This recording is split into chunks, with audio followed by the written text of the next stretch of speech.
tuloy si Juan saka si Pedro, nag-apply ng trabaho. Unang pumasok, si Juan, in-interview.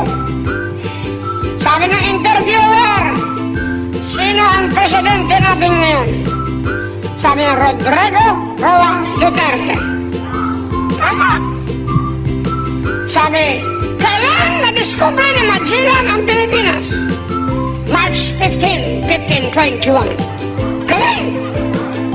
Tapos sabi ng interviewer, last question.